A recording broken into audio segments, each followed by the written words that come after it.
Bonjour à tous et bienvenue sur le premier épisode de 3 CGE, Corona, confinement, culture générale et expression. Générique.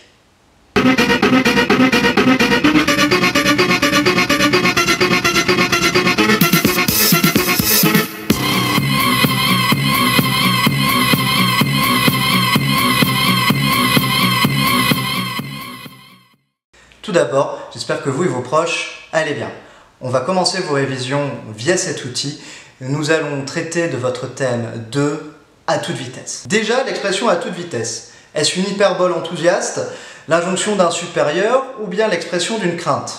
Alain Rey, dans son dictionnaire historique de la langue française paru en 1992, remarque que les expressions où le mot vitesse est présent apparaissent et se multiplient autour de 1888, soit la fin de la révolution industrielle. Étymologiquement, vite pourrait venir du latin visere ou visitus, c'est-à-dire celui qui voit bien dans l'action, celui qui agit bien, et ce qui est plutôt positif.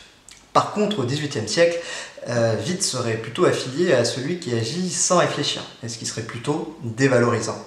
Maintenant que l'analyse de l'expression est terminée, il existe 3 grandes parties ou 3 sous-thèmes sur lesquels vous devez vous concentrer. Premièrement, la vitesse multiplie les possibles. Deuxièmement, la vitesse peut nous aliéner.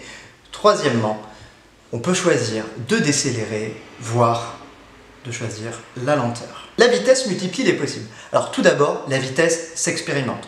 On va ressentir du plaisir, voire de l'ivresse.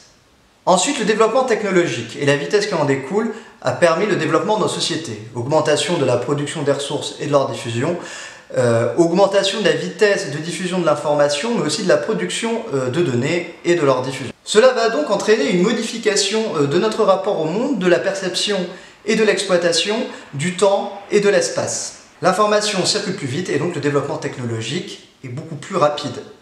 Et puis on peut se déplacer plus facilement, se déplacer plus loin, rencontrer d'autres cultures et ne plus être obligé de se marier avec sa cousine. Plus obligé. Grand 2. La vitesse peut nous aliéner.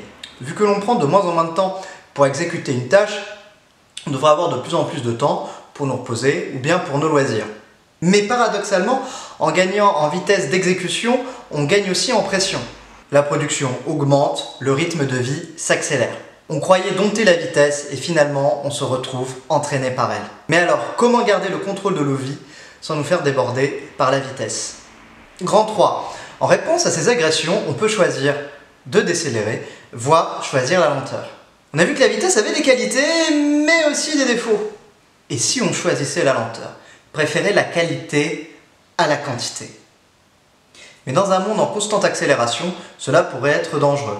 Alors pourquoi pas plutôt décélérer? Comment prendre le temps de vivre tout en profitant des avantages que nous procure la vitesse? Conclusion de ce thème, il faut trouver son rythme. Je répondrai aux différentes questions dans mes prochaines vidéos.